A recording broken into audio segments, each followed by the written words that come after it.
Sure. You can take the time. My request. Good evening to one and all. I am Dr. Anju Sabarwal, the Academic Director for IIU India chapter and also a member of the core team. And I would like to welcome all our learners here today on this great platform IIU has put forth. I feel the best thing that came from COVID was that we decided to reinvent the education industry. And I feel very, very proud that I am part of an industry that, reinvented itself overnight, as far as I can recollect. So before I go on to introduce our guests for this evening session, I would like to just relate to you a little bit about the International Internship University, or IIU as we know it.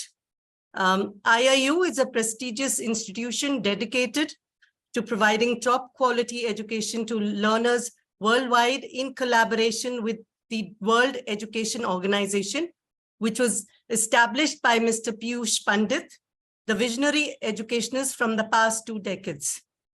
With a presence in nearly 195 countries, IIU offers 1,000+ subjects to students across the globe, providing mentorship, guidance to all those seeking to enhance their skills, careers, and enterprises. Since its inception, IIU has grown to become the world's largest knowledge exchange community. Our dedicated core team, education ambassadors, and councils for welfare of youth, entrepreneurs, educators, and students, along with the robust technical support, ensure that we reach learners across the globe seamlessly. And millions of viewers have benefited from our services and have been certified to improve their skills and careers. We promise to continue delivering exceptional education and support to our global community, because at IIU, we believe education is the key to a better future for all. We are committed to making this future accessible to everyone, regardless of their background or financial status. That is why we offer a range of subjects from ECE, early childhood education, to higher education and research. At IIU, we are also committed to providing exceptional education and support. IIU, the world's first virtual university, provides aspiring trainers, educators, principals, directors, coaches, students an opportunity to master coaching skills and apply them in the best way possible. So today we bring to you a 3-day comprehensive certified global trainers program, which is a way of reinventing yourself in the industry. The training program for our trainers will be led by experienced, versatile, multifaceted trainers and global resource people who will give the trainees an opportunity to work on their skills and core competencies. We request you all to join us in this mission to make education equal for all by choosing IIU. Now, I would like to take this opportunity to welcome our I wouldn't like to call him a trainer, but a multifaceted, versatile gentleman, Shri Ravi Kumar Ji. I am, in fact, over the moon, I should say, to be welcoming such a persona, just so that I can share with you what the personality entails, although many of you might know him. He's a master trainer, coach, counselor, spiritual trainer, public speaker, and content developer. He's an army veteran carrying nearly 4.5 decades of experience. He has served in the Indian Army as a telecom and radio engineer for nearly 33 decades, and post which he has dedicated his service to helping upskilling the rural and semi-rural youth in English language, communication, interpersonal skills, MS Office Career Counseling. Apart from this, he has an expertise in retail, FMCG, automobile, mind mapping, SWOT, and many more domains. I'm just at he has trained more than 80,000 students and nearly 12,000 employees across India. That includes governments, departments, PSUs, private organizations, and corporates. Of late, he has ventured into counseling nearly 50 or more students in choosing their careers in the respective areas of interest. The institutions to actually draw from expertise include educational institutions like Sri Chaitanya Techno School, Narayana Techno School, Oxford University, Bangalore, Jayaprakash Narayan Educational Trust, Telangana, Loyola University, Chennai, and a host of others.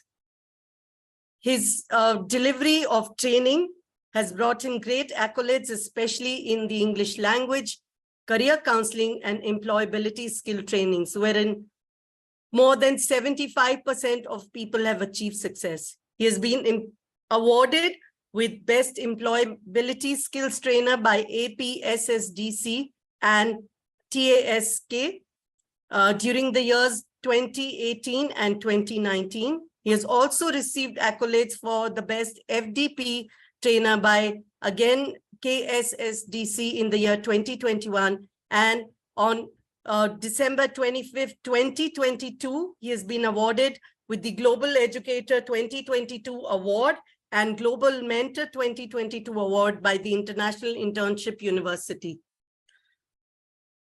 And on 26th January 2023, he has been awarded as the India Influencer Award 2023 by the Swarn Bharat Parivar Trust.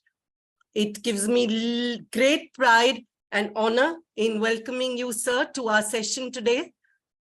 Welcome, sir, and a very good evening to you, sir. Thank you so Over to much. sir.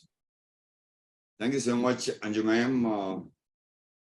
I do thank and extend my gratitude from the depth of my heart to the founder, Mr. Piyush Pandit sir, the founder of this International Internship University, and all the dignitaries of the International Internship Universities, those who are here, including Professor Charles sir and Nada ma'am, and also Dr. Anju ma'am, Dr. Snigdha ma'am, so on, and many more to name.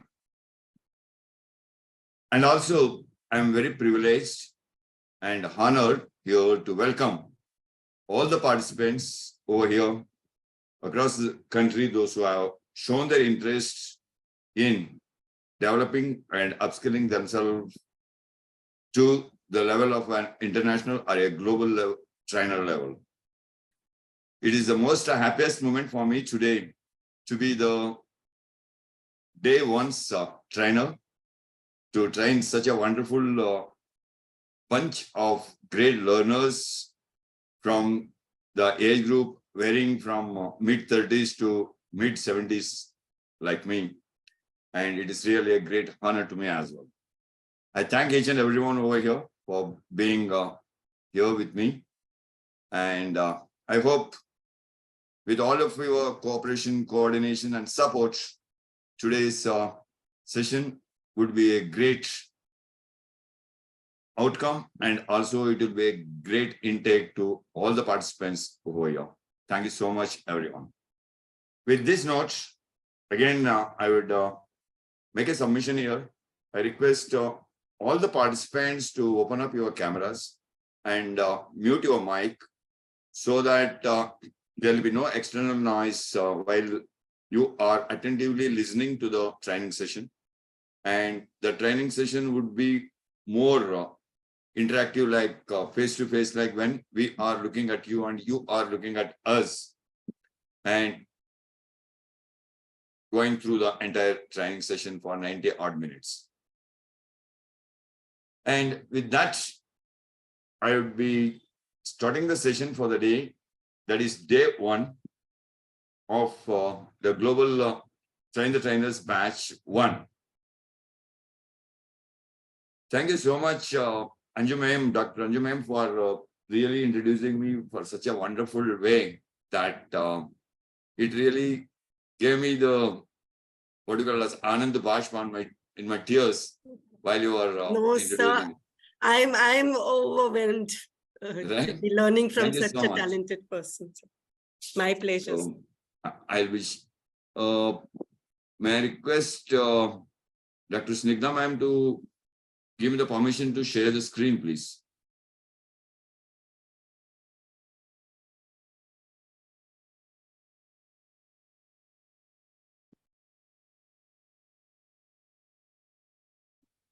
Snigdha ma'am? Yes, sir, you can share, just check on. Yeah, thank you.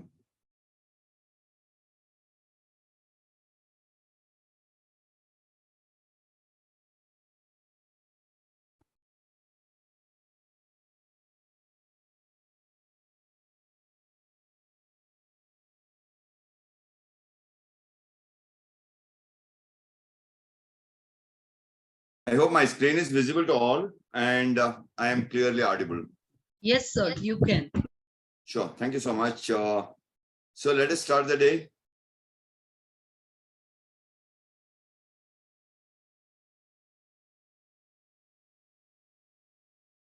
So today, the 17th March 2023, day 1 of the Global Trainers Training Program, Batch 1, that has been initiated by the International Internship University. So I am taking you through day 1. And today, it is, has already been introduced by Dr. Anju ma'am. I'm Ravi Kumar here, who is taking you through this day's training. So before we start, let us stick on to certain ground rules, right? The first and foremost thing that you can see on the screen is that a lighting bulb, right?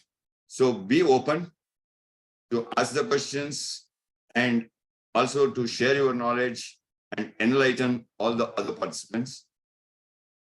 You can key in as many questions as possible whenever you feel like asking any clarifications for at any given point of time in any of the slides that you would be viewing. Always, as it has already been told by Dr. Snigdha ma'am and supported by all the educators over here, please watch the time, watch your watch, and be present here on time so that we can value everyone's time. As I have already made the submission, please keep your cameras open and do participate because the numbers are more. Still, if anybody wants to interact with me, want to speak to me and ask me the questions directly or want to get the clarifications, you can raise your hand and you will be unmuted and you can speak to me directly. So be participative in the session. Let us be interactive. And the final one, which is a very mandate one, I would say, please do not use your mobile throughout the training session. For the next 3 days, that is from 8 to 9:30 in the evening, just forget your mobile and you can always get back to it post 9:30. Thank you, everyone. So today we are getting into the training because today we are going to talk about the modules 1 and 2. So the agenda for the day for modules 1 and 2 will like this. First, we would be learning about, or we would be discussing or talking about the needs and requirements for an international trainer. Then the second would be, we'll also be talking or discussing or learning about how to understand the role as a trainer. These are the major 2 topics that we are going to discuss today. Because most of you are trainers and very few of you are might be teachers or educators in some other field. Of course, all of us are educators, all of us are learners, but I don't want to discriminate the trainers and the teachers or the faculties or something like that, because all of us are working together to achieve a single goal, that is educating the nation and educating the globe. So all of us are educators. Now, what does this say about what is the major requirement of a trainer to be a global trainer rather, or an international trainer, or even a trainer? Just you want to become a, I will not pressurize or I will not stress on being a global trainer or an international trainer or a domestic trainer. Just I would use the word as a trainer. What is the major requirement, or what is the requirement of a trainer, or what a trainer should be like? So this computer says that a trainer should be a pet. Can anyone put on the chat box, what do you understand by this term pet?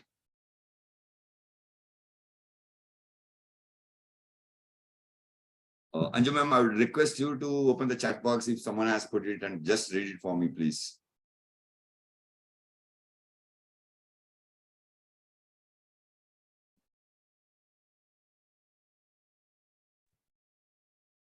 Don't be offended by the term pet. Sir, it's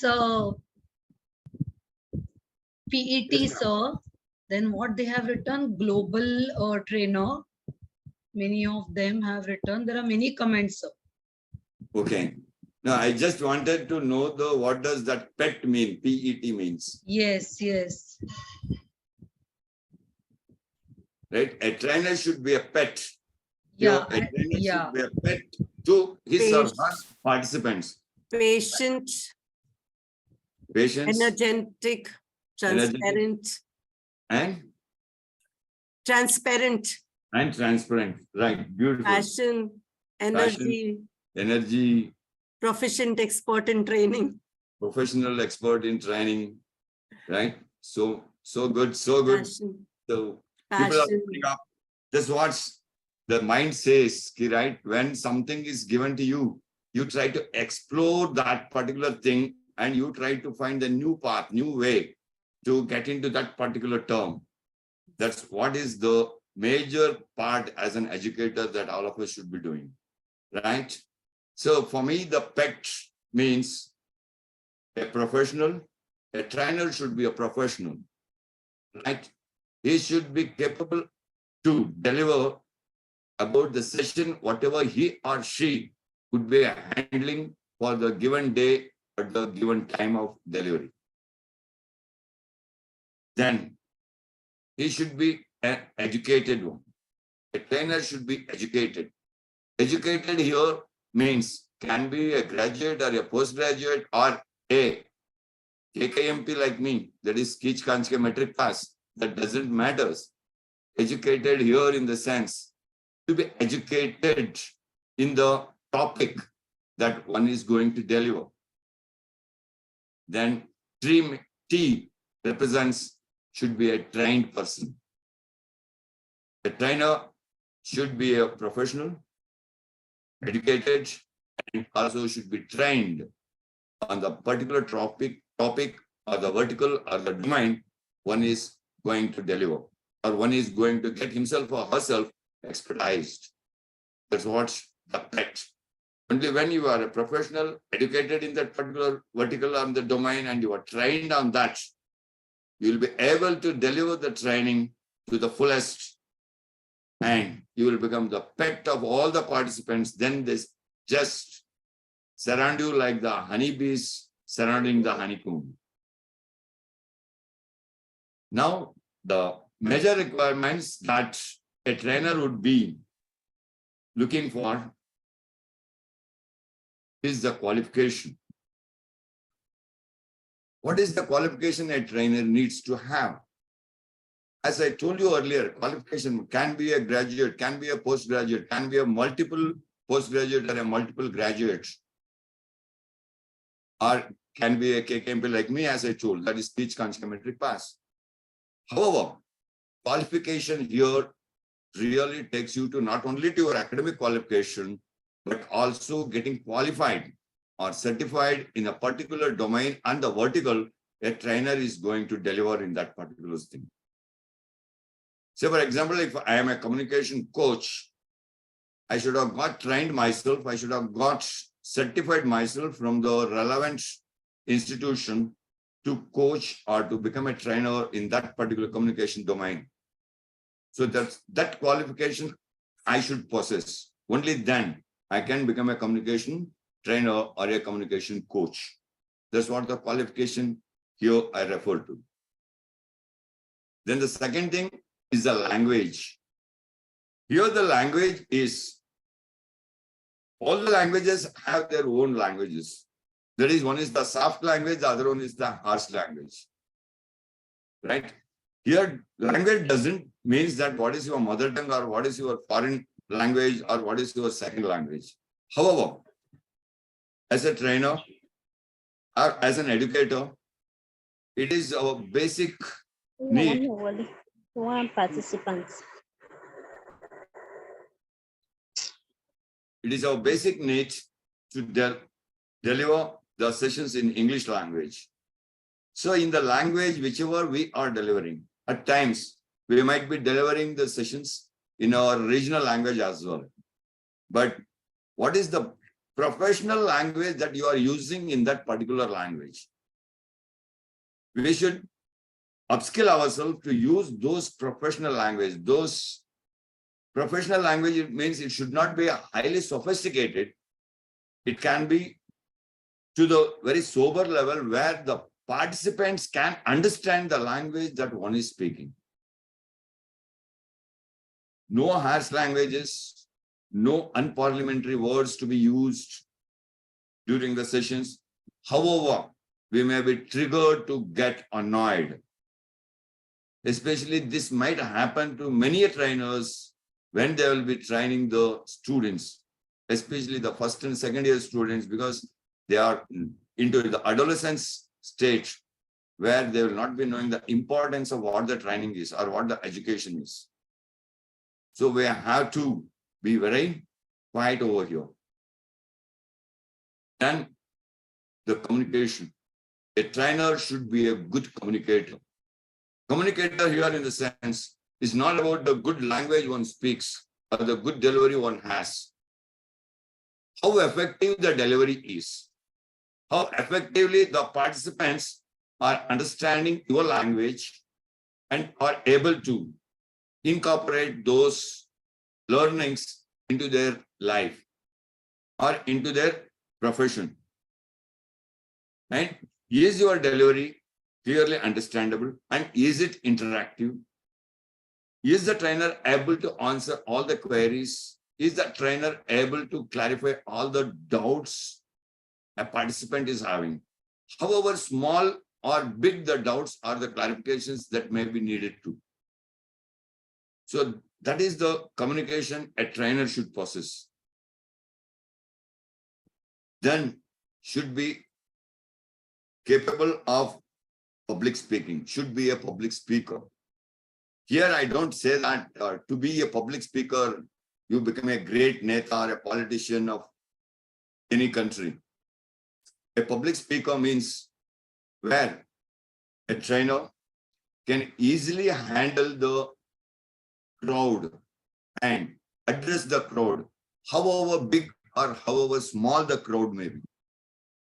It's not that key if it doesn't possess this quality of a public speaking, quality, then the trainer tends to say, sir, this is 200 plus students. I cannot handle this. It is very difficult. I cannot manage.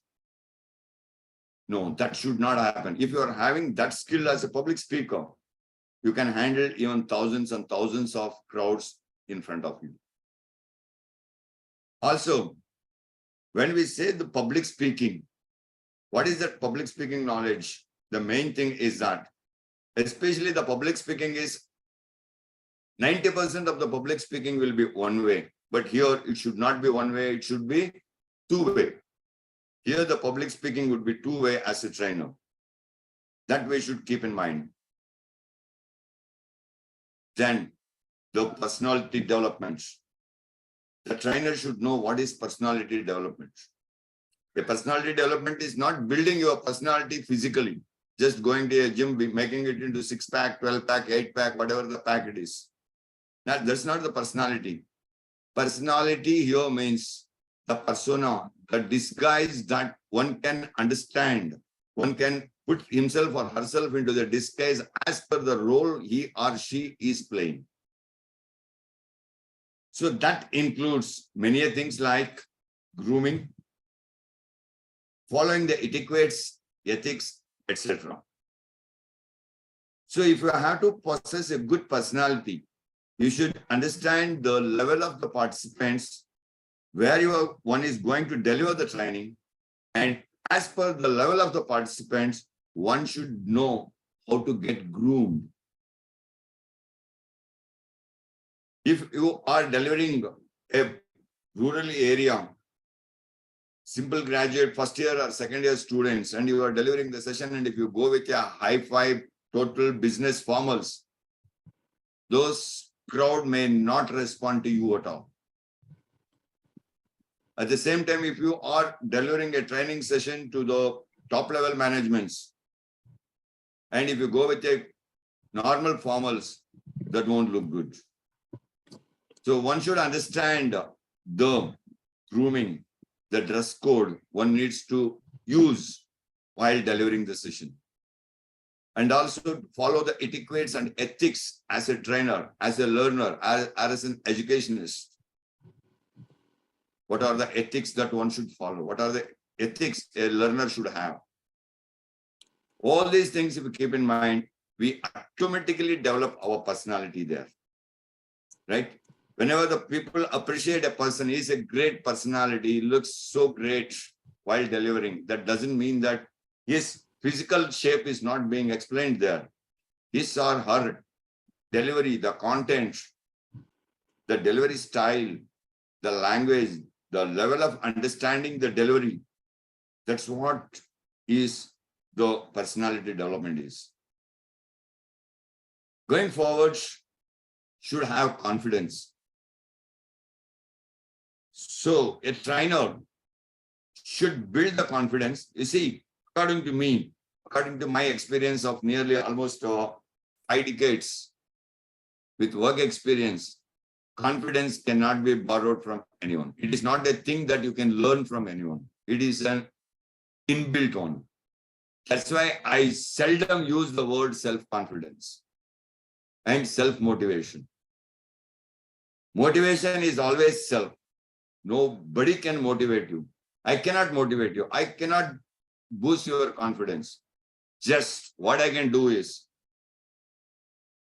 I can just make you to get impressed by the way I do the trainings.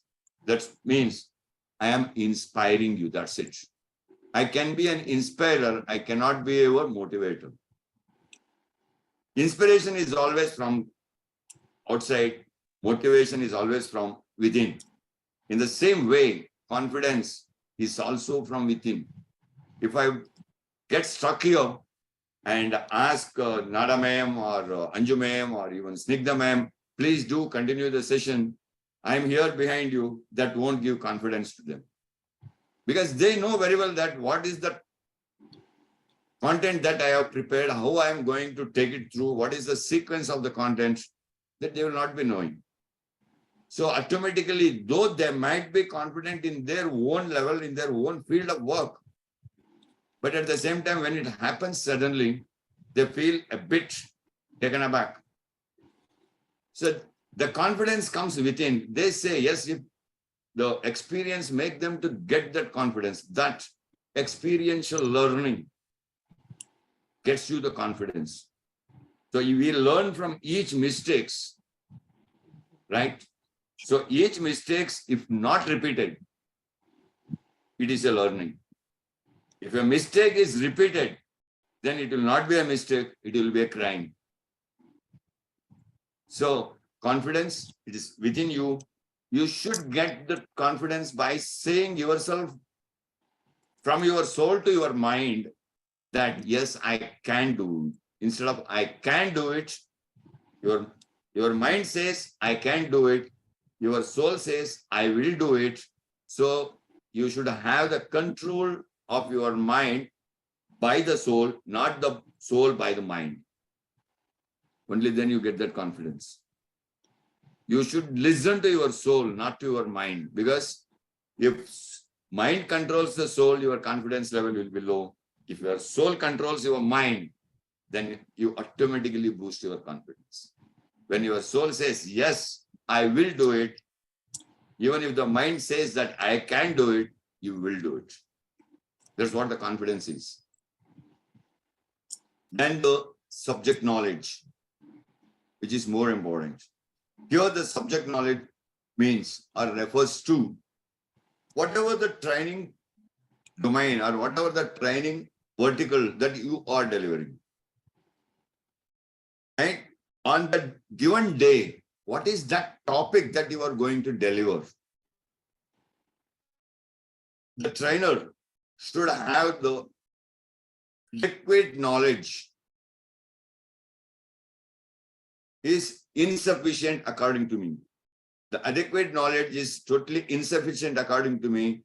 The trainer should have an abundant knowledge on that particular day's topic so that any queries coming across raised at any given point of time during the sessions or post sessions, the trainer should be able to give the answers, clarify the doubts instantly without waiting or saying, okay, I'll get back to you later.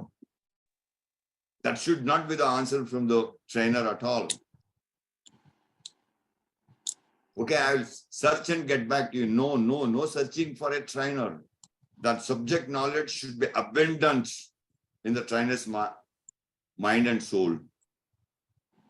For that, one has to get into severe practice. You practice once, you go through your teaching or the training materials, you find something to be edited or something to be amended, do it then and there. Again, do practice. Try to find out the meanings, that depth of the meaning of each and every line that you are going to deliver. Then question yourself how and why. Then you get the answer for all the clarifications or all the doubts that would be asked by any participants in a given session. That is my experience that I'm telling you. You ask yourself for each and every line, each and every word, why and how, you get the answer for that. Then one should have a very good soft skills and life skills, right? Because soft skills takes you through the delivery of the session, and the life skills helps you to give the relevant and the realistic examples that one has to give while delivering a session. So a trainer should possess both this knowledge. That is the basic requirement of a trainer. Then a trainer should know what is an adult education, because a child education is entirely different and adolescent education is something different, and the adult education is much more different than the other two. Because the level of the participants, the designation of the participants makes a huge difference while delivering the sessions. So a trainer should try and understand what is the child psychology, how a child would behave when you are doing a sessions to the students of a higher secondary level.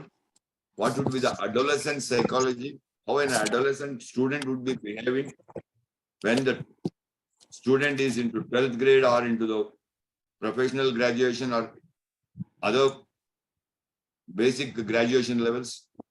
What would be the level of a postgraduate students and what would be the level of an executive level to the top management level when you get into the corporate training or the workforce training. So that's where it makes a huge difference in understanding the participants. So the most thing, if you can understand what is an adult education, how it should be imparted to the trainers, to the participants rather, you can easily understand what exactly the adult education is. With this, let us understand what are the role of a trainer is, what a trainer should be playing the role, what an actor he is, whether he's a hero or a villain, whatever he is. So let us see what are the role.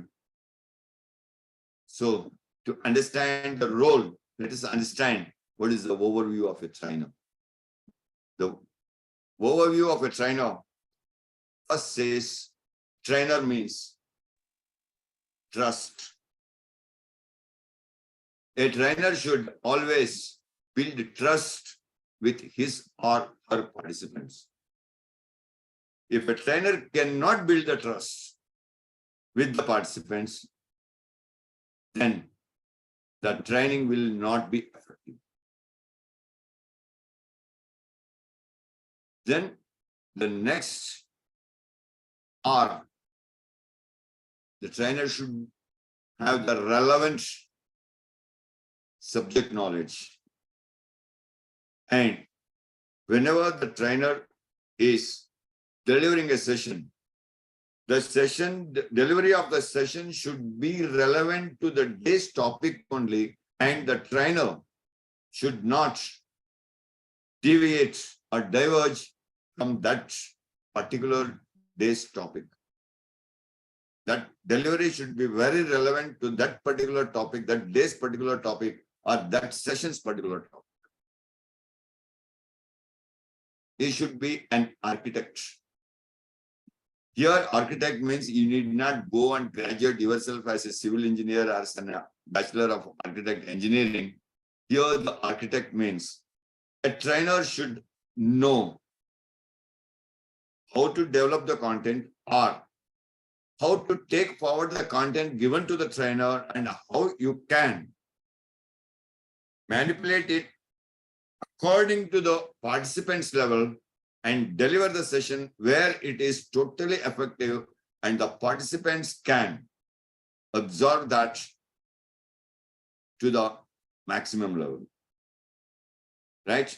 So you should be an architect in the fashion of 80-20 or 20-80, whatever the principles that we say for that as a trainer. A trainer should be an intellectual. So here, please don't be defended. Here I have put certain things in the bracket. That is LI, IL, and LL. Out of these three, what a trainer should be and what a trainer should not be is that trainers should not be an LI. That is learned illiterate. A trainer should never be a learned illiterate. That means a trainer should never be confined himself or herself to the knowledge of the book.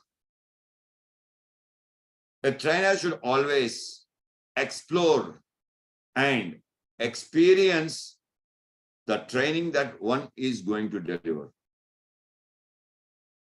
Only then it can be a learned person.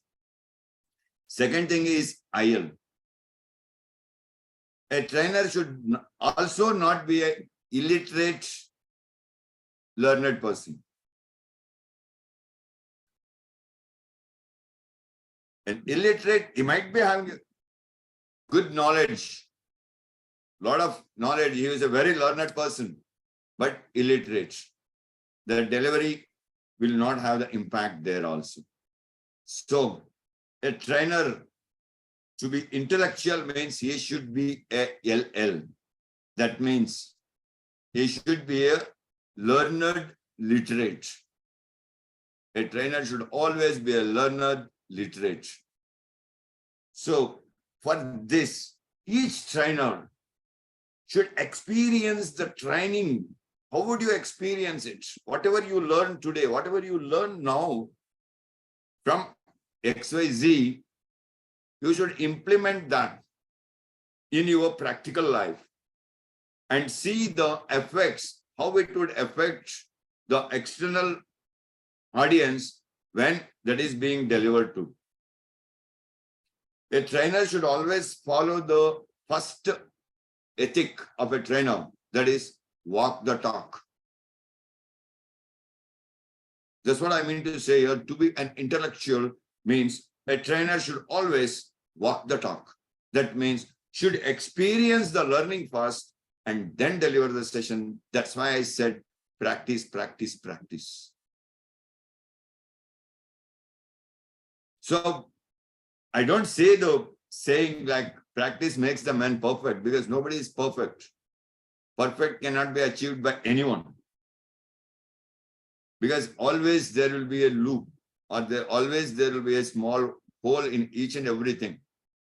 We cannot be perfect. At least we can be to the level of getting to the level of perfection. Then N stands for a trainer should be non-discriminative, should not have any bias. A trainer should always be neutral. Yes, Mr. Mantosh has raised his hand. Can you please check? Yes, can you please unmute him?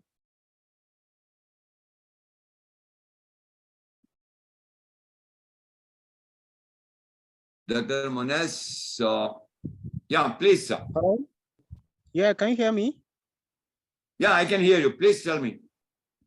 All right. Thank you very much for the lessons we are learning from you right now. You talked about some of the criteria that are needed for the trainer. You mentioned language and communication. Yeah. I don't know at what point is there a point that I say, is there any correlation between communication and language, or is there a distinction? I really want to know if there could be a point of connection between language and communication and a point of disconnection between the two. Yes, a nice question asked by you, Dr. There is always a connection. There is always a link between these two. That is the language and the communication. You can communicate non-verbally, that is through the body language, but you will have to communicate through the verbal communication as well. So a communication is not that the language, whatever I am knowing, if I speak that and if you are not able to understand my language, then it is of no use. That means my communication is a waste. So I should be knowing the language of the participant, what language they can understand. Say for example, English, because most of the trainings does happen in English. If we use a very highly sophisticated language of English, very hi-fi language of English, where the participants are not able to catch those tricky words or catch those highly professional and the highly, the tricky words and highly professional words, then they'll keep mum. They will not be able to understand what that particular term or that particular terminology is referring to. So your delivery means you are communicating with the participants would be hampered there. It will not have the good effect on it. So the language might be anything. Say for example, you might be delivering a session in your own regional language. Still, in your regional language also, if you are using a highly sophisticated and a high-level language, and if the participants doesn't understand that particular high-level language or that particular sophisticated language of your own mother tongue, then they will be finding it difficult to understand in their own level. So here the language should be relevant to the understanding of the participants. what level of the language your participants can understand. Based on that, your communication depends. Right? That's where it has a very relevant connection or a very relevant link between the language and the communication.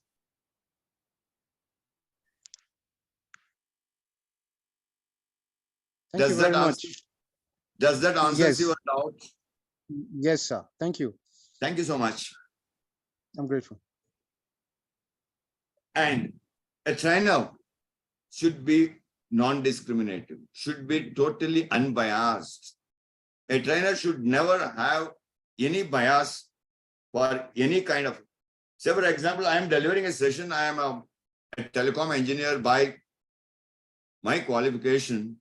And when I am going to deliver a training session in any engineering college, when I see some 5-6 students from the telecommunication engineering wing, and I get inclined towards them because they are from my stream, that sentiment, that attachment towards my profession should not be there being a trainer.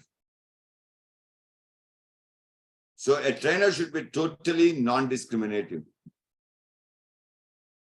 Or at times it might happen. Some of you are very close friends, children might be there in the college where you go there as a student or as the participant. Or some of the organizations where you would be going to deliver in a corporate level of training. You might be finding some of your friends there being as a participant. So there also, they are not your close friends, they are simply participants, that's it. Only when you walk out of that training arena, you can talk back to them, you can make them to understand whatever they want to have. Don't get ridden over by the sentiments or the other relationships while you are a trainer. So you be a totally non-discriminative trainer. Then the next thing is E. A trainer should be an elevator. If he is not an elevator, then there is no use of just delivering the training blindly. Right? A trainer should be like an elevator where you take the participants from the stair 1 to the topmost stair and drop them there. So that you are helping them, you are nudging them to achieve their goal. A trainer should act as an elevator. Then the trainer should possess this important quality of relearning. That means a trainer should never say that I know that thing, I know this thing, I know many things. If someone is telling me something even today, I should be in a position to accept that learning and I should relearn. Because take my own example. I did my telecom engineering way back in 1977 to 81. And today's telecom engineering is totally different. If a student comes and tells me, sir, this is wrong, this is how you need to process this, otherwise it won't get processed properly, I should listen to that student because he is of the latest, having the latest knowledge, the current trends knowledge. I should be a relearner. I should forget what I had learned in 77 and I should try to learn what is there in 2023. So this is what is the overview of a trainer. Anybody is having any questions? You may please put it in the chat box or you can open your mic, unmute and speak. Ravi Shastri here. Yes, sir. Yeah, good evening, Shastri. Good evening, Ravi and one and all. Yeah. We being trainers, it happens sometimes that, we don't find that much time to prepare the content and, the institute or the organization expects us to deliver. Right. So in that scenario, how we have to proceed? So can you talk about that? Okay, sure. I'll take you through that particular question. I will park that question here because going forward, we will be talking about that. Okay, no problem, Ravi. Sure. Right. Thank you so much. Yes, Mr. Sandeep Dattagupta, sir. Yeah, good evening. Good evening, sir. Yeah, I believe by the last word that relearning, Yeah, you were referring to a process of learning, unlearning, and relearning. yeah, true that. So that's very relevant for us. We need to keep an open mind and we Sure. need to never think that we know it everything and others will always listen to us. Very, very true, sir. Very true. So that's what I believe, and it's a very powerful methodology, even to connect with an evolved crowd, to keep an open mind, and to accept that there might be something, some latest advancement in the technology, which we Yes. are not updated about it. So it's Sure. always good to learn from them Yes. as well. Very, And it's very a very true. powerful tool to facilitate as well, I believe. Exactly. I do agree with you. I do second you very much in this. Yes, Thanks, sir. Ravi. Thanks, Ravi. Welcome, ma'am. Welcome, sir. Khushbu 285674, please. Yes, sir. Good evening, sir. Sir, I want to know more about IL, illiterate learner. Okay, illiterate learner means he wouldn't have got into any education, but still might be having a huge knowledge. That is called as the experiential learning. Person learns from the experience, right? You would have seen many politicians, many what do you call it as big people, old age people. They are not as qualified as us, but they have a huge abundant knowledge about the life skills, and they can guide us in many ways. And with their guidance, we are marching towards the success. But they are illiterate. They won't have attended even the schoolings also. Okay. So, sir, I would like to know one more thing. Yes, Since ma'am. you said this, they didn't even attend the school. These days, there is I don't know if it is a trend or people have started telling that school, they don't teach this in school. So don't, be smart on bookish knowledge, be smart on life skills. This is what will lead you. So it is quite contradictory. That's what I feel. No, it's true. No, ma'am. It's, you see, being knowing the bookish knowledge, and if it doesn't implement it, right? Yeah. So bookish language or bookish knowledge, if it doesn't implement it in your life, if it doesn't practice it, you will not have that relevant experience in that. Right. So if it doesn't possess that relevant experience, that's what I was referring to as walk the talk. Once you learn whatever the thing you learn, you do the practicals, you implement it in your life, you incorporate those learnings into your life and see what is the difference that you are going to have within you. Okay. And with that experiential learning, you become a totally, because the bookish language is just like a Google map. It guides you where to go, how to drive your vehicle, in which direction you need to go. But if you don't drive in that way, you will not know the way from where you are going and where you have to reach. Okay. All right. Thank you. Thank you. Yes, sir. Tejaswini ma'am, you raise your hand. And also, Dr. Good Joseph. evening, sir. Good evening, ma'am. everyone. My question is, does qualification plays a vital role for a trainer? Yeah. And in which way and what way? So the qualification, as I explained to you earlier, the qualification here, it also includes your academic qualification, where you have that, just a few seconds ago, we were talking like with the Khushbu ma'am, that the book knowledge, that is what we acquire from the academic knowledge. And when we implement that, we get the experiential learning and we get that experience knowledge.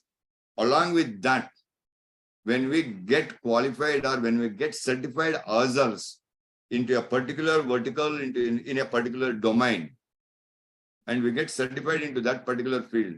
Say, for example, all of us know what is POSH, that is prevention of sexual harassment. What should be the prevention and how we should do it and how we should take care of ourselves. All of us do know that. But still, if we have to deliver or if we have to impart that knowledge to someone else, we simply say nobody will care for that. For that, you have to get certified. That means you have to get qualified for that particular thing to become a POSH trainer, right? So for getting certified, you have to get into a certifications, legally authorized certifications institute where you get certified yourself. So for example, if I say I am a retail trainer, I know what is retail marketing, but I have not got the certification. I have not got into that. That means I am not qualified still for that. So I had to get myself certified from the relevant training institution or the relevant training industry for that particular training, if I have to deliver that particular training. So to get qualified for that particular domain on the vertical is very essential for each one of us as a trainer. That's what the qualification refers here. Added on to is that whatever might be your basic educational qualifications or your academic qualifications. All right, sir. Does that answer your clarification, or do I want to have more clarification on that? Absolutely, sir. I understood, sir. Thank you, sir. Thank you, ma'am. Thank you. Sir, Dr. Joseph, sir. All right. Thank you very much for the insights you have shared so far. I clearly understood the overview you gave as regards the quality of a good trainer. I'm also aware of the fact that this is where my question will come from. I'm aware that one of the biggest myths about public speaking is that it is not an option for somebody who is a quiet or a shy person. So with that insights I shared, what kind of a personality would you suggest for a good trainer? I don't know if you understand. Yes, I got it. I got your question, sir. What kind of personality would you suggest for somebody who is a little bit quiet or shy, who want to go into public speaking? Yes, true. I got it. See, being an introvert wouldn't help the trainer to freely interact with the participants. So a trainer should be a public speaker. Like a trainer should be knowing how to handle the crowd and how to address the crowd. A trainer should always be an extrovert. Because if you cannot introvert, if you feel shy and if you keep quiet for yourself and if you're not able to mingle with the crowd that you are training, with the participants, then that training would become a one-way training. So that is where it is very important that a trainer should be having the skill or possess the skill of a public speaking, because when that skill is developed in a trainer, he or she can always face any unforeseen events or take up any questions posed by the participants. Otherwise, if he is simply quiet or if it's a shy nature of a person, then it would be very difficult for that particular person to handle the session. Then the participant would ride on the trainer. So trainer would not be able to control the crowd there. Trainer would not be able to control the participants. The trainer would not be able to control the session. Then the trainer would be overridden by the participants. Then they start asking all the irrelevant questions and make the trainers to get confused. Once the trainer gets confused, the entire training session gets dropped. So a trainer should possess that particular quality of a public speaker. Does that answer your question, Joseph, sir? Yes, I'm satisfied. And let me also quickly say this, I'm sorry. is it possible it could be in your subsequent training and for other trainers? Can you just include maybe some resources that we can research on, apart from the materials you are using to make your presentation, so that we can do an independent research and, you know, develop ourselves on how we can be more effective trainers? Sure, we can It's do just that. Certainly, we can do that. All right, thank Ravi sir, what I Yeah. suggest to you as well as all the participants, can we have the question answer session In the at end. the end, because it is interrupting the entire flow. So I Yes, request yes. all the participants, certainly we'll have a 10 minutes time duration and we can discuss. Yes. Thank you. That's- Thank you. Please yeah. proceed, sir. Yes. Right on. So going forward, then with the overview of a trainer should be a polite person. Polite here again says that, what is that polite mean? Polite here means P stands for should have that pleasing professionalism in him or her.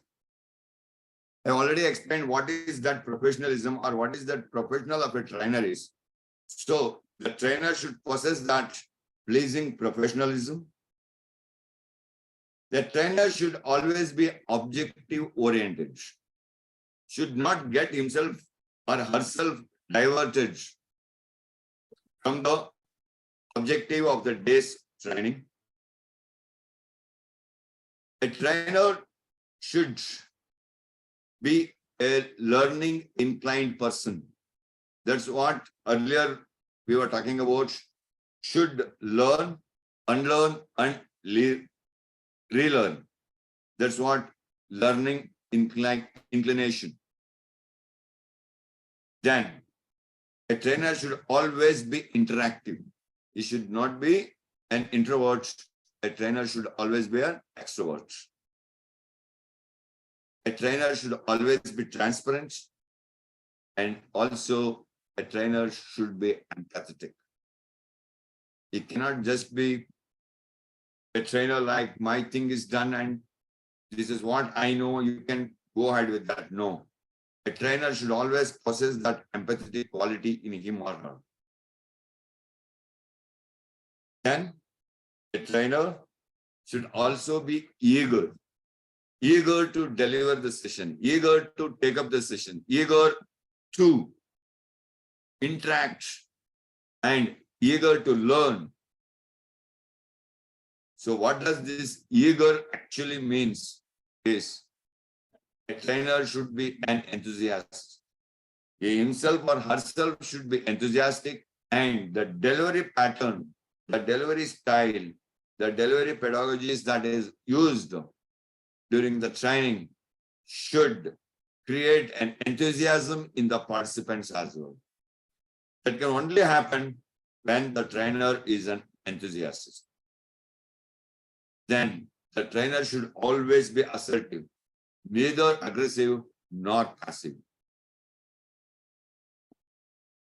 A trainer should always possess this quality of gratitude. Because during a session, there might be n number of questions that would be arising, and there might be n number of queries that would be coming, and there might be n number of supports a trainer would be getting. There would be n number of coordinations and cooperativeness would be supported by the participants, by the industry.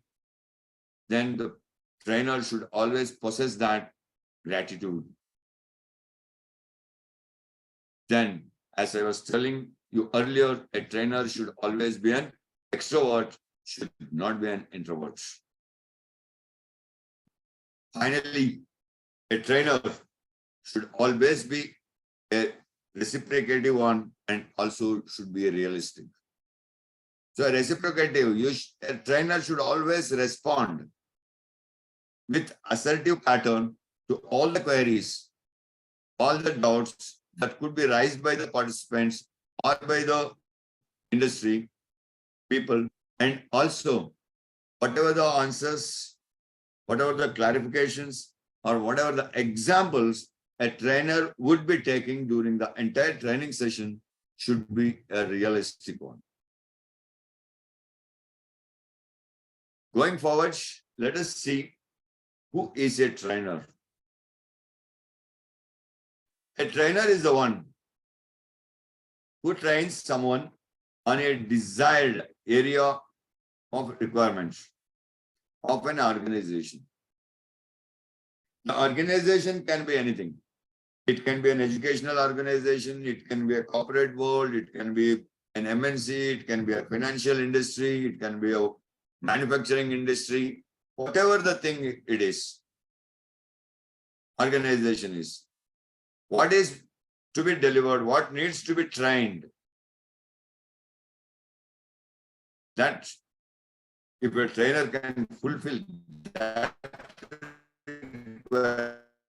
requirement, he or she will be able to give the trainings. So that is where one who instructs or guides his or her participants to develop a competency, right?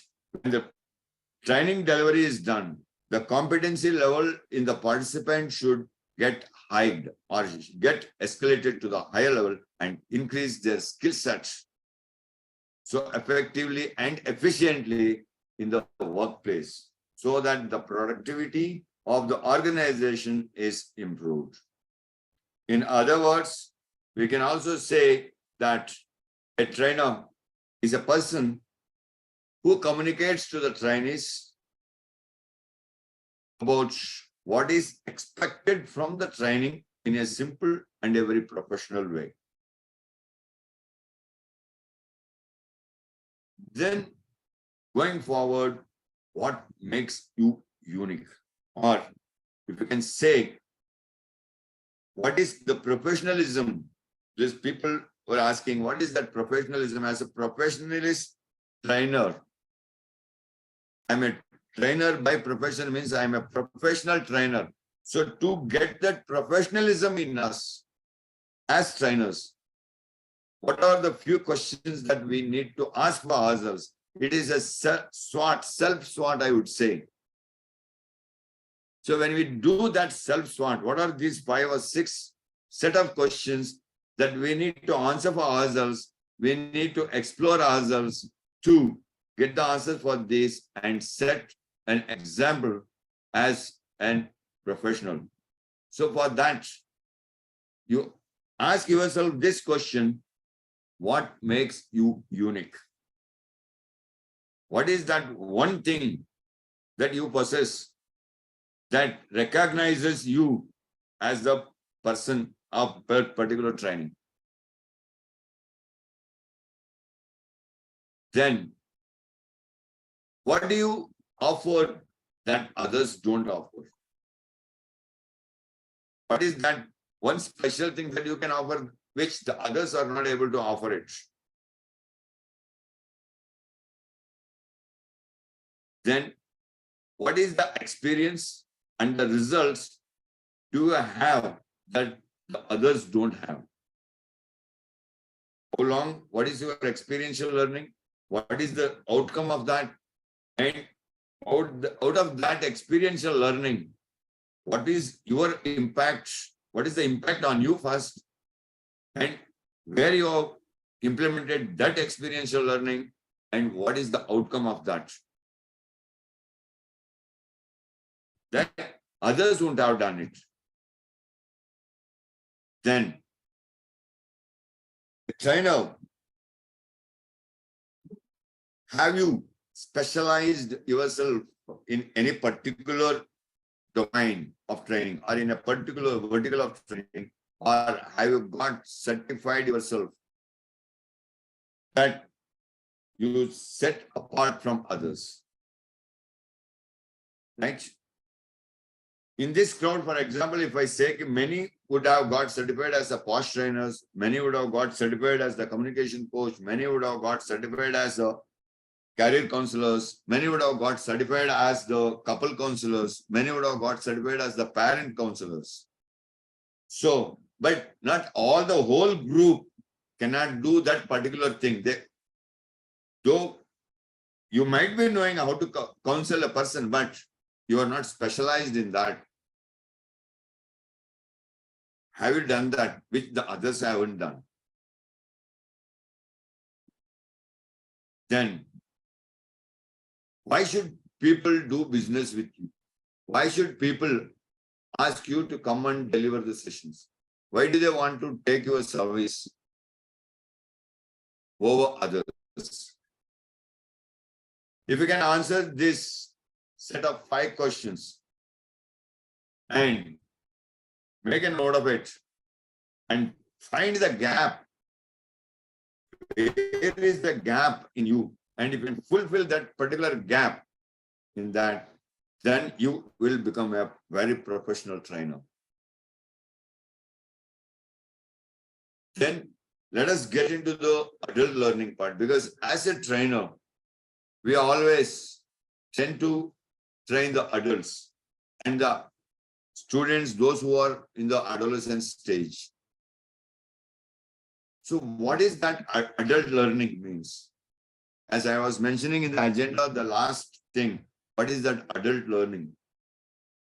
The adult learning, what are that 5 assumptions to be an adult learner? The adult learner, you follow this simple technique called as SEROM.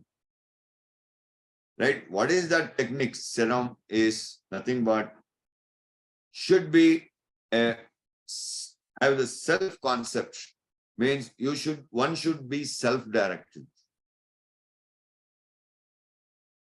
Then experience the existing knowledge. That's what I was always keeping on saying. Experience the learning. You explore the learning that you got, experience it. That's what the adult learning refers to. Then readiness to learn. Again, learn, unlearn, and relearn. One should be ready to learn.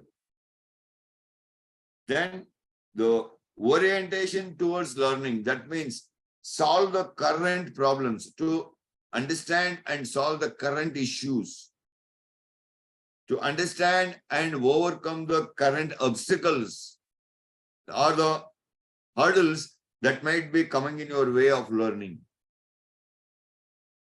And finally, motivation to learn.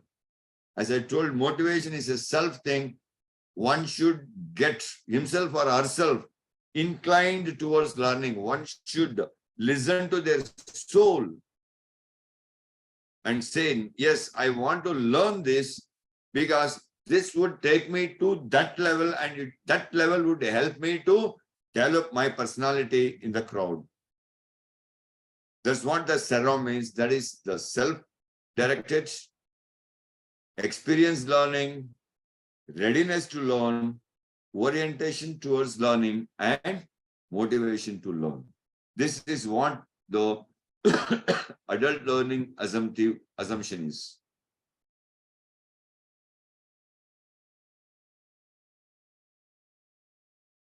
Then in the adult learning process, we normally tend to get into this Kolb's learning style. So what is this Kolb's learning style is? It is into 4 stages. Kolb's learning stage is into where the progress happens in 4 stages. So what are those 4 stages? If we can understand that, then it would be easy for us to train the adults, because adults learning is the difficult one. You cannot make the adults to keep quiet. You cannot make the adults to not to ask questions. We cannot just wish away from the adults without answering any queries or without giving any clarifications for any doubts. So if we can adopt this Kolb's learning style that takes us through the progress in the 4 different stages. So what are those 4 different stages? Or is the First of all, is having the concrete experience. The concrete experience about the topic that you are delivering on that particular given point of time. Followed by the observation and the reflection on that experience which leads to. That was what I was saying. Whatever we learn today, and we implement that in our life, and when we implement that in our life, we come to know what is the gap, what is the benefit. If I have been benefited by something, and if I have been not able to understand something, what is that gap? I'm not able to understand a particular thing at a particular point of time. So that's what the observation and reflection after learning. Then the formation of the abstract of concepts, that's the analysis and the generalizations, conclusions, which are then used to test a hypothesis in future situations resulting in new experiences. That means when we get into this style of analyzing ourselves, that was what I was saying earlier. You should know how to have that self-swatch. If we can do that self-swatch, if we can analyze ourselves, and if we can generalize our conclusions, which is not limited to an individualism or which is not an individualistic conclusion, which is a generalized conclusion where everyone accepts it, where you get the consensus for that particular generalization of the analysis, then you test that to the hypothesis of the future situations, how it would happen in the future. And in the future, when you do that, what would be your new experience? What would be the effect of that new experience, where you would be taken? That's what the Kolb's learning style is. Then, even this Kolb's experiential learning style, it typically represents by 4 stages, as I told you earlier. It's a learning cycle in which the learner touches all the bases. So what are those 4 stages? If you can see that, one is the active experimentation, then the concrete experience, reflective observation, and abstract conceptualization. So when you have these things in you and just takes you to the thing, what all these things says is, what is that concrete experience one should have? That is act, do, and experience. The concrete experience is a new experience or a new situation that is being encountered while learning, or which is a reinterpretation of existing experience. This we can term it as also as the relearning process. Then, what is that reflective observation of the new experience of a particular importance or any inconsistencies between the experience and the understanding? What is that gap that we are finding in that? After we learn something new, after we implement that in our life learning, when we explore that learning, we experience that learning after implementing it in our own life, what is the gap that we are going to get it? What is that experience and the understanding that we are going to get from that implementation?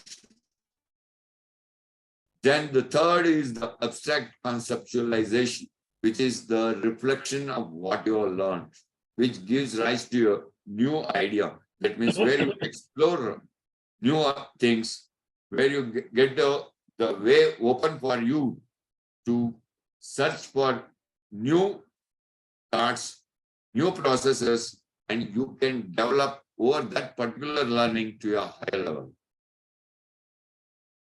Then the active experimentation. What is that active experimentation? It correlates to the previous 3 points. Again, that means active experimentation is nothing but you implement that, you experience that by implementing it in your life. You see the results of it when you experiment it on your own and you see the results of that, then you will come to know what exactly the adult learning process is.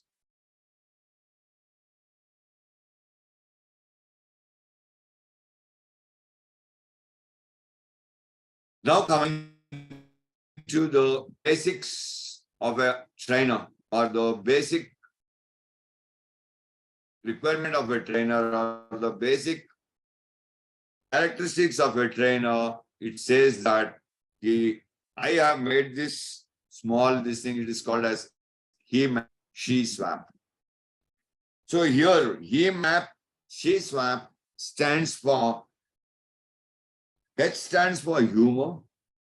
Humor, a trainer should always be humorous while delivering the sessions, because whenever a session is delivered with humor, the learning will be more, the grasping will be more. And once the grasping is more, the implementation takes place automatically. So, a humor should not be sarcastic. Keep in mind, creating a humor should be a pure humor without hurting anyone's intuitions. It should never be a sarcastic one. So that's when it is not sarcastic, only then it keeps the environment light and cohesive. If it becomes sarcastic, then the trainer would be targeted by the audience. Then a trainer should possess the quality of empathetic, or should be having that empathy in him. What is that empathy? Recognizing the suffering of the participants. So, as a trainer, what is the suffering of a participant? Yes, I cannot understand that particular word of a very standardized language that you are using, whether it is the training is being delivered in a regional language or in the language of English or in your mother tongue. If you are sophisticated, very hi-fi language, if a person cannot understand that, and if the trainer is not empathetic, if we cannot understand the suffering of that particular person, he will not be able to make the person understand what exactly the training is all about. Then the trainer should be having that mindfulness. That is the state of awareness. And practice the self-awareness, because state of awareness, a trainer should always feel and should be aware of what is going to happen and how effective this training would be. Should have that self-awareness, should possess that social awareness, because whenever a trainer is delivering a session, he is participating in a session, that is a social arena that where a training is happening. So we should also know what is the social culture, what is the social etiquette, what is the social ethic one should be maintaining in the training arena, and should always have that emotional balance. Also, as I was telling you earlier, a trainer should always be assertive, should possess that assertiveness in him. That is hail. A trainer should be honest, should have the authenticity.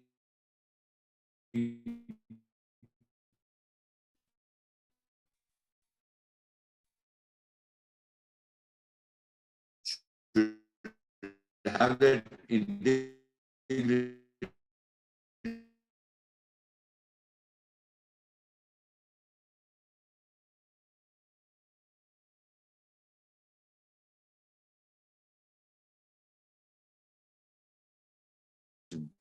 That is, plan the session. Before going to the session, one should plan. What is the curriculum that I am going to follow? What is the flow of training that I am going to deliver today?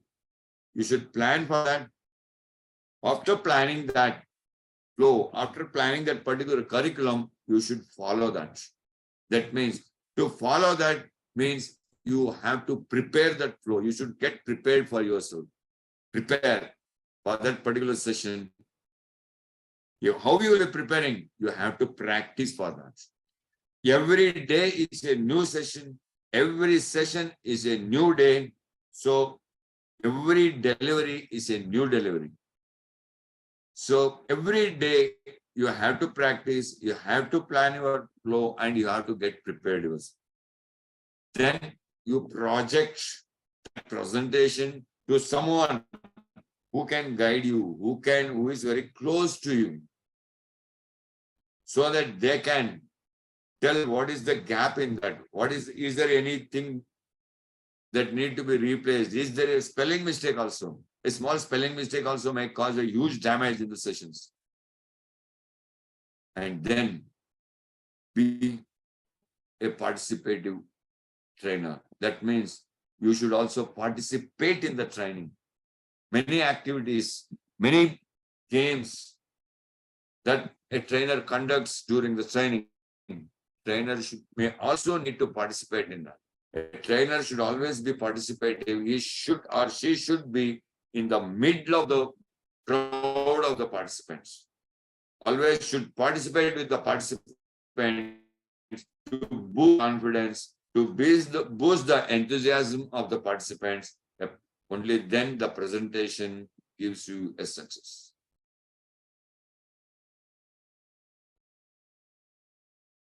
Then same continuation, him, she, swap. What does that she stands for and swap stands for?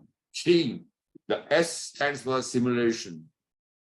The simulation of the techniques of learning about the adult learners to gain the skills, competency, knowledge, and behavior. If it doesn't simulate the different pedagogies, different techniques that we use in the adult learning, which benefits the learner to gain the skills, the competency, the knowledge, and also improve upon his or her behavior,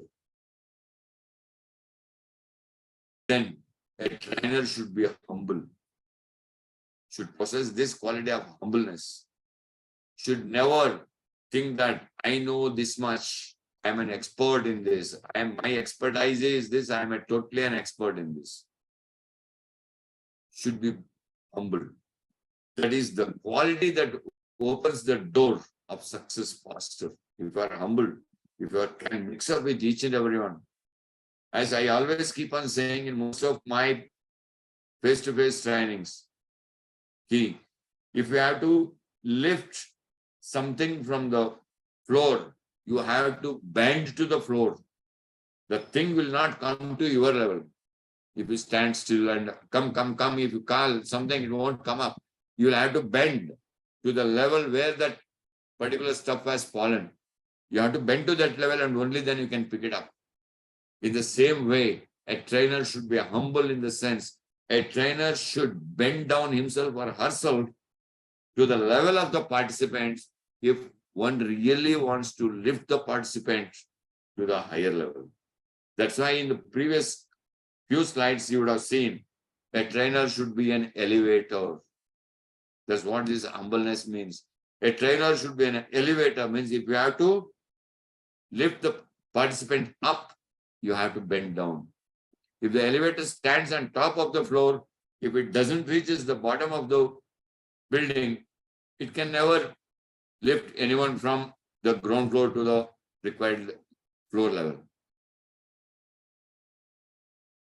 The trainer should always be enthusiastic. As I told you earlier, the enthusiasm in the trainer brings in the enthusiasm in the participants.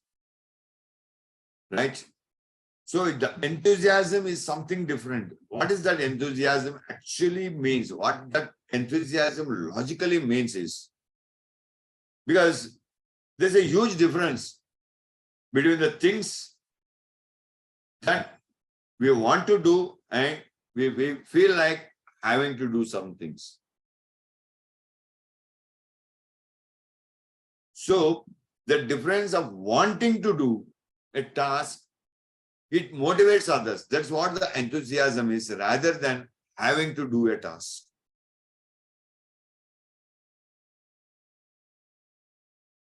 Say, for example, I need to rush back home and take rest because I'm totally tired today. I'm exhausted today of my training deliveries from day till evening. And again, I'm delivering it in the evening to night. And I'm totally exhausted. Totally, I'm tired.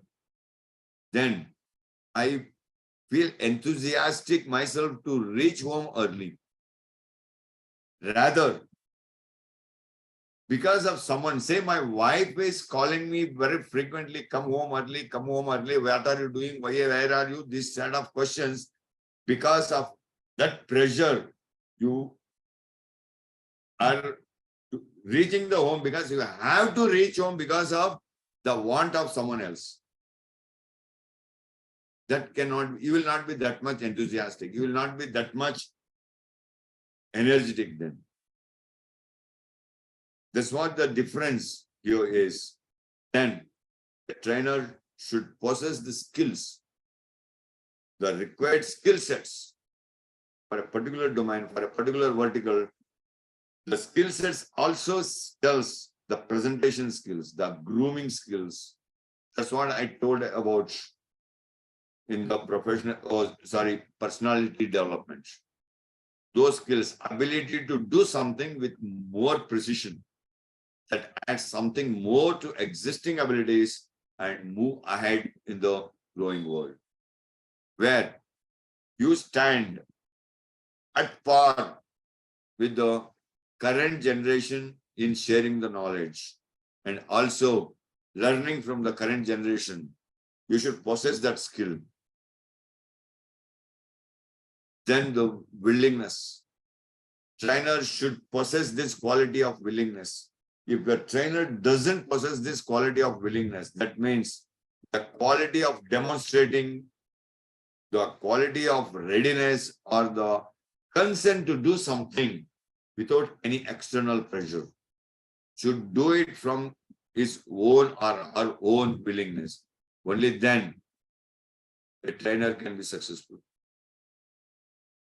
Then attitude. It is a very major and a very critical part. A trainer should always possess a cognitive and an effective behavior that shows the adjustment, right? To get adjusted for the situation, for the circumstances.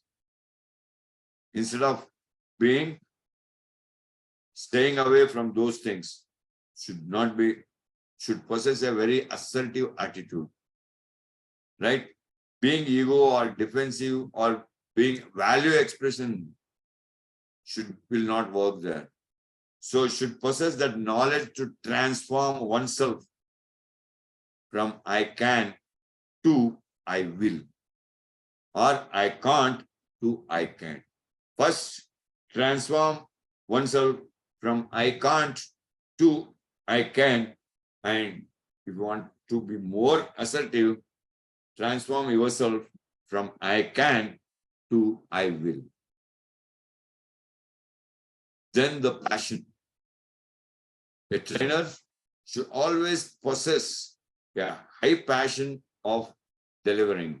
There is an intellectual, emotional, and the physical drive that one will possess in himself or herself. Thereby, he or she can generate the positive actions while delivering the sessions. But that positive actions, take it from me, if you are having the passion in you, that always gets generated from the bottom of your heart. It can never be a show of delivery. Now, the next quality that a trainer should possess is all about the TNA and TNI. That is training need analysis or training need assessment and the training need identification. what is the TNA and what is TNI, though they are correlated to one another. Analysis is done before. Once the analysis is done, then the trainer should need to identify the pattern of delivery, the content of delivery, what is required, what sort of skill is to be trained for the particular person. That is known as the training need identification. So to do that, what is this TNER, the training need analysis or assessment? It is nothing but it is a systematic approach for determining the training needs to take place. Before that, delivering the training, we need to see what is the level of the participant, what is the training that they need to undergo. Will this training benefit them in their industry or in their field of work? And what is their nature of work? All these things we need to study, and one need to understand that and then analyze that and take an assessment on that and analyze to what level that particular person or that particular participant stands at. Based on that, you identify the need, what next is to be delivered or trained for that particular group of person. That is what is TNI. Then TNA is a simple method of determining whether the training needs to exist or it does, or what training is required to fill the gap. When you do the training need analysis, you will understand, say the organization says, I want the behavioral training for my staff. When you do the TNA, you observe what is that behavioral training, what part of behavior, what sort of behavior needs to be trained. If you come across that it is already existing, there is no need of delivering a training. But if it does not, then what training is required, or if there is a gap in that particular field of training, what is that gap and how that gap needs to be filled. Then it seeks to identify accurately the levels of the present situation in that target surveys, interviews, observations, etc. The gaps identified in between the current status and the desired status will indicate the problems that may arise, and those in turn can be identified as a training need. That's what I was saying. What is the training need? The gap identified. That means what is the existing skill and what is the desired skill set one wants it. What is that gap? That gap is called as the training need and identification, or the training need, or TNI. The analysis is being done by understanding where they are now, or where they are standing now, and where they need to go, or where they need to be by now, tomorrow, and also for future.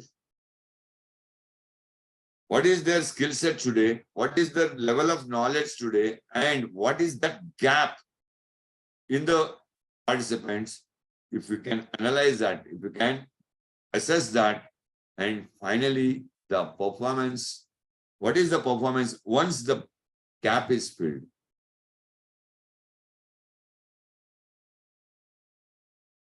So there are 9 steps for conducting this training need analysis. The first step is determine the desired outcomes.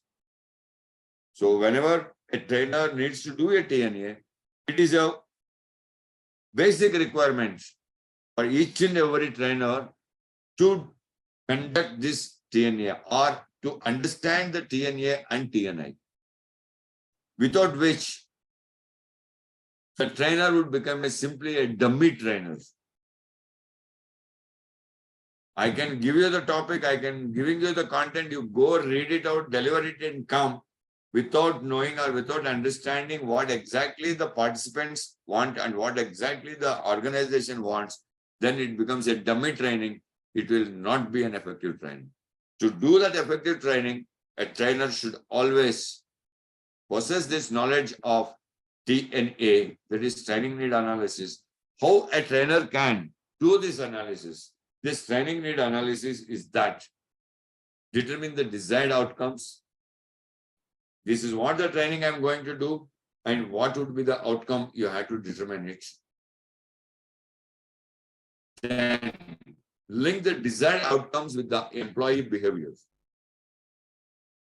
Thirdly, identify the trainable competencies. Right? Identify these trainable competencies. What is the competence level of the participants? What level I need to take them to? You should be able to identify that. Evaluate the competencies and determine these gaps. Fifth, prioritize the training needs.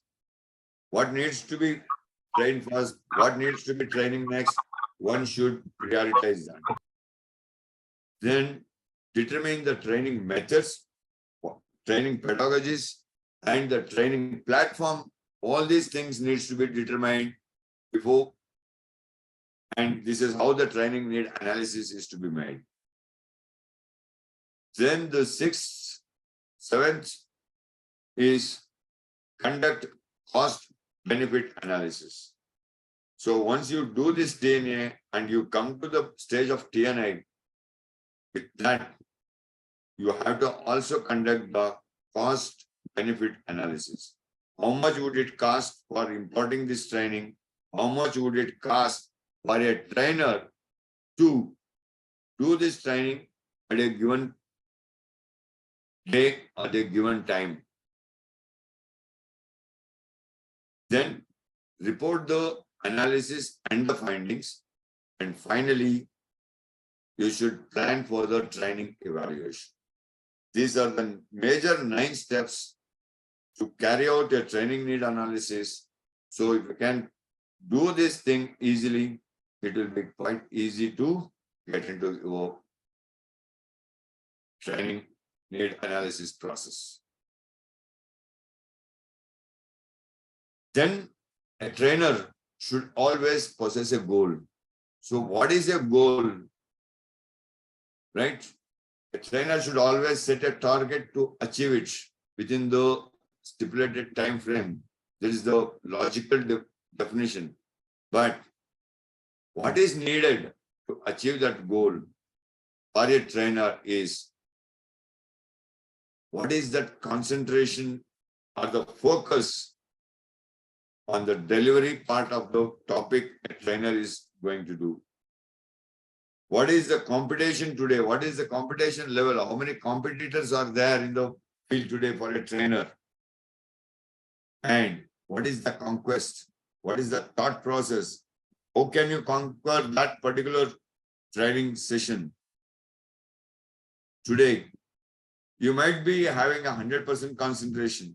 You might be having the 100% preparation. That is, you are ready to participate or compete in the field.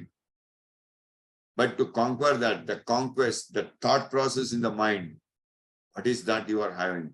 That is what is your unique idea. What is that thing coming out of the box that you have in you? How can you conquer in the competitive world? What is that extra thought that you are having? What is that thinking TOB that is there in your mind? That is that unique idea that by which you can get the training assignment. That should be the goal. So a goal is always, as we normally discuss it, or normally we tell that it should be on the SMART technique. So along with the SMART technique, one should also adopt these 5 Ds to achieve a set goal. So let us understand what is this SMART and what is this 5D is all about. A SMART refers to specific, measurable, achievable, relevant, and timely. That means to achieve a goal, you should have a specific goal. What I need to do, where I need to go, what is my destination. And when you have created that specific mindset, specific goal in your mind, see to it that is it measurable? Is it within your border? Is it achievable? Can you afford to achieve, or can you afford to get into that particular goal? And whatever the goal that you are setting up for yourself as a trainer, is it relevant to you? As a trainer, I need to get this much. So if I want to get, say, for example, I am a trainer, I am an international trainer, I want to reach my target of 10 lakh rupees this year. So to achieve that 10 lakh rupees, is that 10 lakh rupees, achieving 10 lakh rupees relevant to me? Is it relevant to my delivery pattern? Is it relevant to get those trainings overseas and also in the domestic level? Can I reach to those type of clients? Am I relevant? I'm a relevant person for that. That relevancy should be always be there. And if I'm having all the four in place, that is specific, measurable, achievable, and it is relevant also, if I have to achieve it, I should achieve it timely. Timely in the sense, 10 lakh rupees, I cannot do it overnight. But what is the time I have set for to achieve that 10 lakh rupees? So to get these 5 smart goals, you have to follow these 5 Ds. What are those 5 Ds? Desire. One should possess the desire to achieve that goal. Only then, if you have the desire, if you possess desire in you, you will start dreaming about it. You should dream about your goal, set goal. Always, it should be in your head, pricking you, whether you are sleeping, whether you are awake, it should be there in front of your eyes. It should be always in you. If you dream it, then you should possess that dedication towards achieving that goal. If you don't have that dedication, you cannot achieve that goal. Then you should be devoted yourself. You should have that devotion in you. You should devote yourself. What may ever come, devote yourself in achieving that goal. And finally, if you have to achieve these 4 Ds, the last but not the least, very important one, D, if it is not there, nothing can happen. That the 5th D is the discipline. If you are disciplined in each and every stage, and you can achieve each and every stage easily. That's how a goal is achieved. So, how do you want to achieve your goal? Want to achieve your goal? Do you want to try or put in effort? If you want to try, what would be the result? But if you put in the effort, what would be the results? So what is that difference between try and effort? Let us learn now, or let us see what is the difference. What is trying? Try says that what is effort?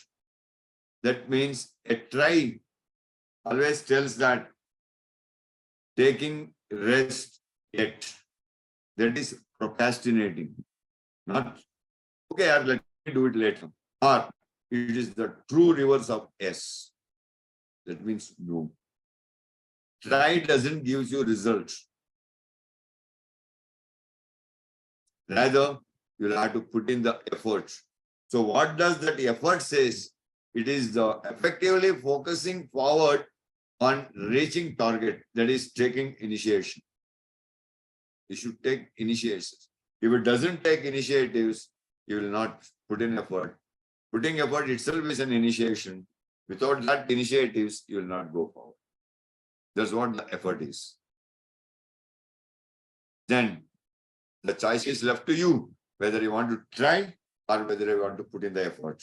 So what does that choice tells you is that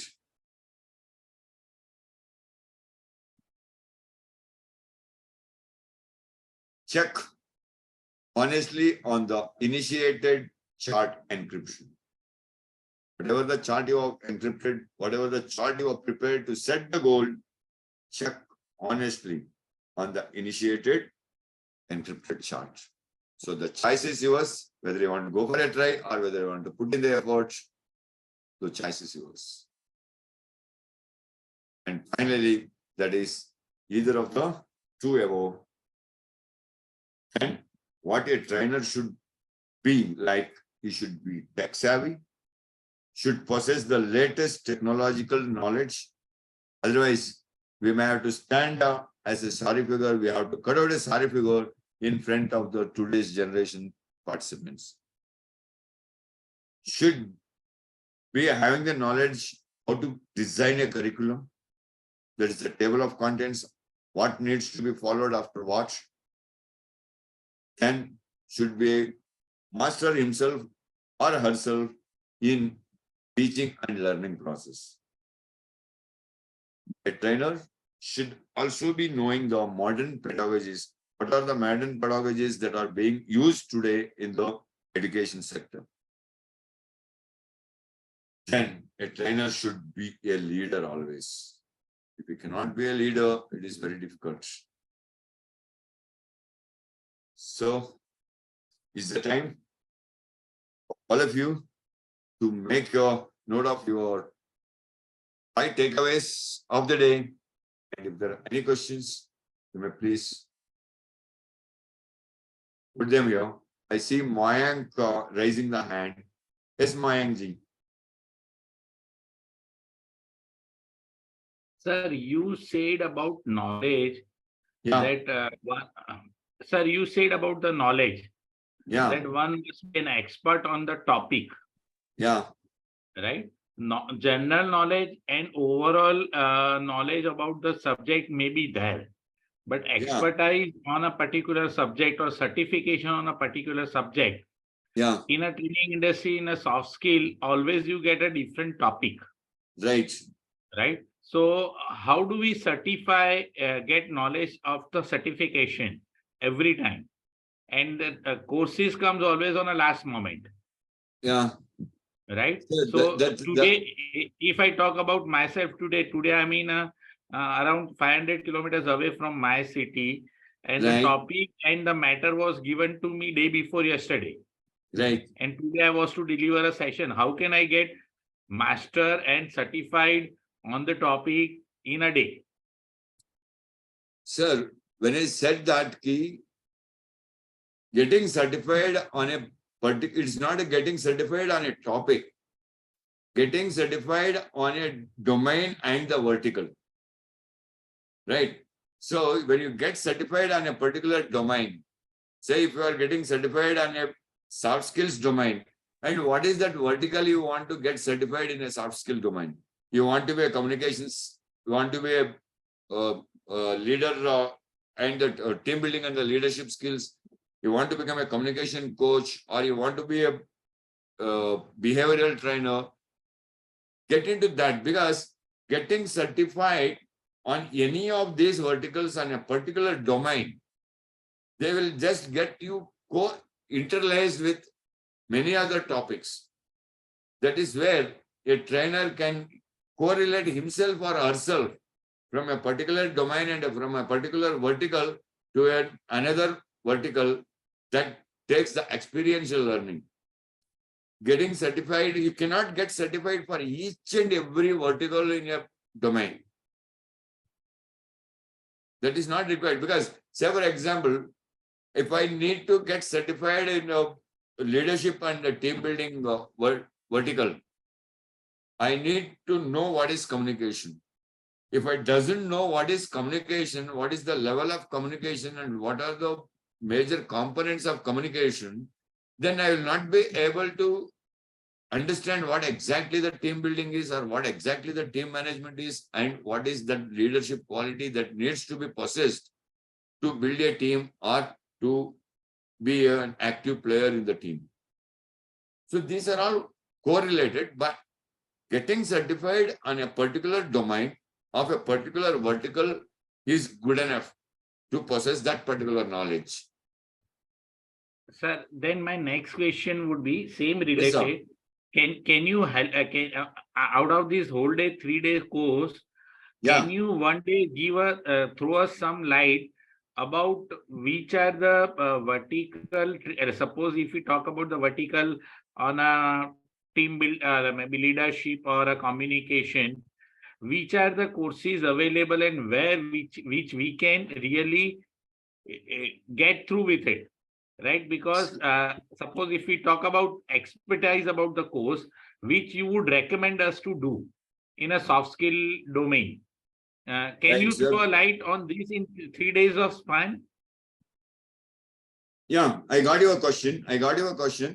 That can be done. It's not a difficult task that we cannot do it, but we have to look at the time constraint. If the time permits, on the last day, there is on 19th of this month, there is March. If time permits, I'll be very happy and I will certainly do that. I will take you through what are the domains one can get trained or get certified to begin the training and what vertical that would help a trainer to get certified and start the journey as a trainer. Okay, sir. Then another question related to it. If we don't get a time, can I get a personal intimation? Sure, sir, you can post the question in the group. Any of us would really love to answer those questions. Any of us would really love to take the questions, welcome them. And many of us are here. Any one of us will certainly take you through and clarify all your doubts or all your clarifications that you would be having. We would be more than happy to guide you through, and we would be more than happy to help you through to get into this trainer's field and serve in the education sector. Thank you, sir. Thank you. Thanks a lot. Yeah, Ravi sir, I would like to add on this. Yes, ma'am. At present, the attendees or the participants are unable to put any questions in the group. Yeah. But once we complete the sessions, 3-day sessions, yes, certainly we'll open the group, because at present there are many not related questions which were put initially. So Right. that's the reason we have muted that group. But certainly I'll activate it after 3 days of session. Excellent session, Ravi sir. Thank you. Thank you so much, ma'am. So, Sonathan Ghosh sir, you raised your hand. Can you please? Sonathan Ghosh sir, am I audible? I think if Yes, any yes, more questions are there, we can park it and ma'am, you can just put it on the group. I request whatever are your questions, kindly put your questions to me. I will forward it to Ravi sir. Yeah. Ravi sir, I think we can end the session now. Yes, If there because, are, yeah. I have run over the time. Already 30 minutes more that I have taken. I didn't want to run fast and make the participants. Ravi, last question.